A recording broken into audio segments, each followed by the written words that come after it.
Olá pessoal, bom dia, boa tarde, boa noite, boa madrugada. Eu sou a Jobis e a gente tá aqui no Jobis PC, esse espaço em que a gente conversa sobre a deficiência de uma perspectiva diferente, ainda mais agora que a gente tá aqui em pleno Setembro Verde. Pessoal, me pediram para conversar sobre sexualidade e pessoas com autismo, né? E assim, quem quiser me sugerir temas para cá pro Jobis PC, manda uma mensagem no WhatsApp para o 35 98851 7808. Repetindo de novo, 35 98851 7808. Que aí a gente consegue conversar, que a gente 35 98851 7808, desculpe aí. Que a gente consegue conversar, a gente consegue trocar ideias, tá bom? Então a demanda é pra gente conversar sobre relacionamento íntimo entre pessoas com autismo e pessoas com outra deficiência. Gente, eu acho muito importante, eu sou daquelas pessoas que acha muito importante a gente ter um autoconhecimento da nossa condição. E aí, quando a gente vai pensar em neurodiversidade, que é um processo muito mais, vamos falar assim, diverso, né, diversificado, é muito importante a gente ter uma noção do que acontece com a gente, com o nosso corpo, com os nossos limites, com as nossas preferências. Então, muita gente confunde a deficiência com o indivíduo, por isso que a gente separa isso tão insistentemente. Vamos separar a deficiência do indivíduo, vamos separar, vamos olhar para o indivíduo antes de olhar para a deficiência, porque não é porque você tem uma pessoa com deficiência que ela vai ser igual a outra pessoa com deficiência. No autismo a gente vê muito isso. Nossa, tu é autista, mas nem parece. Tu vai desenvolver. Não, não vai desenvolver, para. Né? E tu vai desenvolver, mas tu não parece com o filho da minha prima, com o sei lá. Não, não vai parecer, porque cada pessoa é diferente, tá? E aí, mesmo pessoas que têm o nível de suporte, né, que era o anteriormente dito autismo leve, elas precisam de adaptação, e eu acho que o mais importante é o autoconhecimento. E nessa questão do autoconhecimento é muito massa a terapia, uma avaliação neurológica, né, uma avaliação neuropsicológica, para a gente realmente entender quais são as condições da nossa condição. A gente tem muitas pessoas com deficiência visual, por exemplo, que têm diagnóstico múltiplo, né? Então elas têm a deficiência visual e elas têm a neurodiversidade. E por que é muito importante a gente olhar para isso? Porque muitas vezes existe um subdiagnóstico. A pessoa já tem a cegueira e as pessoas entendem que absolutamente tudo é por conta dessa cegueira e não vão atrás.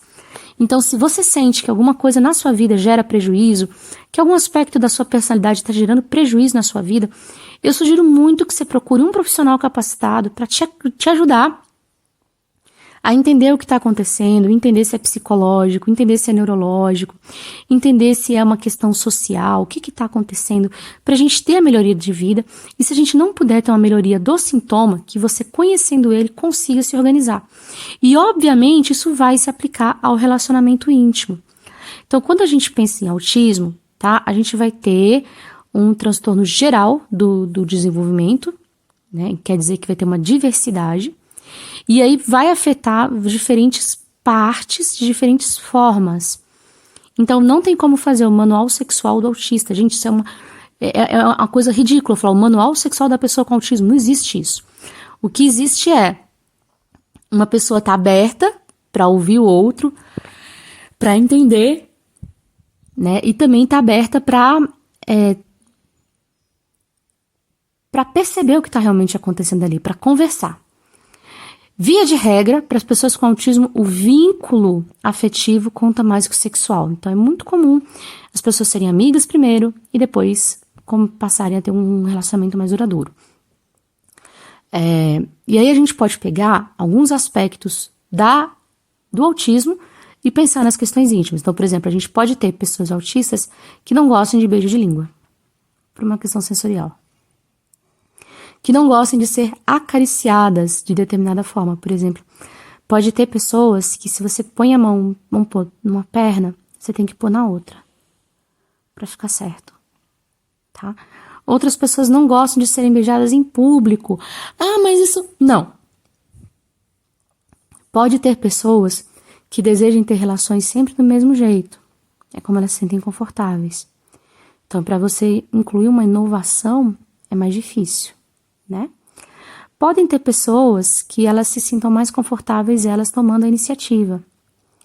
Podem ter pessoas que sintam um esgotamento sensorial de serem estimuladas sempre da mesma forma, ou muitas vezes no único lugar, tá? Então, assim, por isso que é tão importante a gente construir um diálogo com a pessoa, né? A gente pode até transformar isso num jogo erótico, né? Conta pra mim do que você gosta, me mostra e tal, pra ela conseguir entender.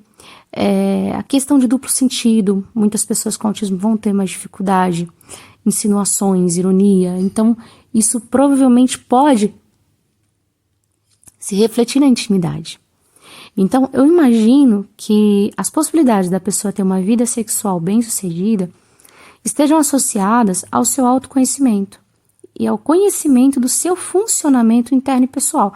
Como é que eu funciono pessoalmente? Como é que eu funciono por dentro? Isso acaba, gente, sendo uma necessidade de qualquer pessoa. Qualquer pessoa, mesmo sem deficiência, precisa se conhecer, inclusive sexualmente. E é muito importante porque quando a gente fala de autoconhecimento sexual, as pessoas entendem que é simplesmente você saber se masturbar. Você consegue se masturbar, faz umas coisas lá e chega ao orgasmo. E não é isso. É você realmente se conhecer. O que te excita? O que te empolga? O que não é bacana pra você? Quando você vai ter uma fantasia de coisas interessantes acontecendo, o que está acontecendo? Né? Não se trata somente de uma coisa acontecendo, se trata do que está acontecendo ali. Né? Você é uma pessoa que gosta da estabilidade na intimidade ou uma pessoa que gosta de alterações? Se você for ter um parceiro fixo, você vai ter que conversar sobre isso. Como é que você se sente mais confortável? Gente, não é porque existe o Kama Sutra que todo mundo sonha em fazer 45 mil posições. Tem pessoas que curtem mais 2, 3, 4, 5, 6, sei lá. Né? Uma posição, né? Cada pessoa chega ao orgasmo com estímulos diferentes, embora exista aí uma questão biológica que todo mundo é assim, mas cada pessoa vai ter sua forma de chegar. Cada pessoa vai ter aquelas gatilhos negativos, né? Coisas que fazem você perder totalmente o ânimo de uma forma diferente. Às vezes é um cheiro, uma frase, uma palavra, uma postura que faz acabar tudo. O que faz você não querer mais saber? Né? Vamos ver. Eu soube de um casal que a moça, na hora H, falou com a Alexa. Tipo, beijando o rapaz. Então, pra ele acabou. Ele tava bem empolgado e, de repente, quando ela começou a falar com a Alexa, acabou a brincadeira. Acabou a história. Né? Então, você tem que ver o que é realmente relevante pra você. Independente se você tem uma deficiência. Agora, se você tem uma neurodiversidade, que não é deficiência, tá? Se você tem uma neurodiversidade, você precisa entender o que tá acontecendo, como é que você funciona. Como é que funciona o teu desejo? Como é que funciona o teu tesão? Como é que funciona o que te desanima? Porque aí, à medida que você descobrir, fica mais fácil você contar pro outro. Porque o teu código de acesso é único. No meu código de acesso não dá pra passar pra outra pessoa. Não dá para outra pessoa descobrir sozinha. E pode se tornar parte da descoberta, parte do envolvimento um com o outro, a gente ir revelando e a gente ir descobrindo camadas desse código de acesso íntimo. Cada época a gente descobre um pouquinho. Isso pode se tornar até agradável. Tá bom? Então, muito diálogo e muito respeito. Né? Às vezes é comum que pessoas com autismo tenham uma bateria social mais reduzida. É comum que pessoas com autismo tenham um esgotamento sensorial mais alto, mais elevado. E isso provavelmente vai se refletir na intimidade.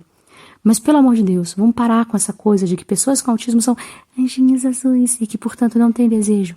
Para. Em princípio, isso é balela, tá? Qualquer pessoa humana tem um corpo desejante.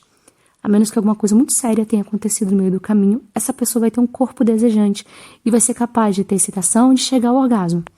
Agora, como cada uma vai chegar, aí a gente vai ter as variações.